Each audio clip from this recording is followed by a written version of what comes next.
So once a week, we get a chance to just play a little rock and roll, to ramp things up, and to hand you the microphone. It's a tradition that's presented by our friends at the DQs of Northwest Edmonton and Sherwood Park. So it's time to bring the heat. We want to hear it. You got something to say? Bring us your hot takes. It's the Flamethrower, presented by the DQs of Northwest Edmonton and Sherwood Park. And Ray writes in. Ray says, why bother? I listened, as I most always do, to your podcast on Monday with Charles Adler. And I was kind of glad that Charles stepped into this poo pile as he was lamenting that Canada only emits 1.5% of global greenhouse gas emissions. So mathematically, what we do makes no difference. I think Charles knows and understands that the world has a GHG problem, but it's so attractive, says Ray, to make it somebody else's problem. There are 471 million domestic dogs in the world, according to my Google search. So why should I pick up the poop from my dog in a public place? That's only like 0.00002% of the world dog emissions, so why should I bother?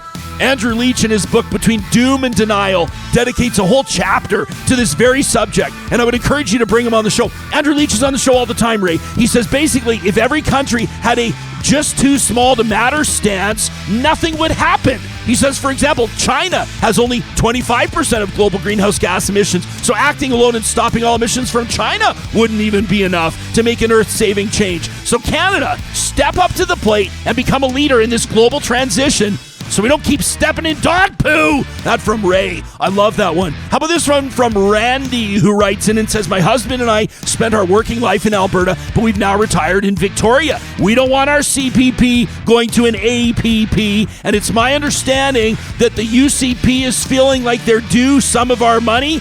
My answer is no. That from Randy. Quick and short, concise. Love it, Randy. And this one from Derek, who says CPP or bust. Jespo, thank you for your consistent and real coverage of the potential move by the Alberta government to ditch the CPP for an Alberta pension plan, or as I like to call it, Alberta Social Security. The acronym works. Ass. More appropriate, if you ask me. Derek, we might start using that. He says, one thing that really chafes my balls, sorry everybody, is that whenever you or one of the experts you've had on your show emphasize the legitimate risk that we face in moving to an ass, you're met with the chorus of you're being hysterical, or you're fear-mongering, or you're Rachel Notley's foot soldier from these pro-APP buffoons. To them, I respond with a hearty, earmuffs kids, go fuck yourself, says Derek. And here's the kicker. Their dismissal of real, legitimate concerns from financial advisors and experts from Albertans who don't want to lose their pensions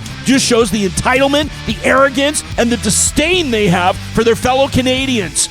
If these podunks want to... Is it podunks? I think it's podunks. I believe it's podunkies. I think I was like feeling like podcast, but podunk. If these podunks want to do this, I suggest they go to their bank, withdraw their life savings, hit the casino, and bet on black while yelling fuck Trudeau at the top of their lungs. Just stay away from my pension. That from Derek, who is CPP or bust. The Flamethrower is presented by the Dairy Queens in Palisades, Nemeo, Newcastle, Westmount, and Baseline Road. Those are the DQs of Northwest Edmonton and Sherwood Park. You let them know that Real Talk sent you. You can send us your Flamethrower anytime to talk@ryanjesperson.com. Have an incredible weekend, everybody. Thanks for supporting Real Talk. Go get your hands on Midlife 2.0, and we'll talk to you on Monday.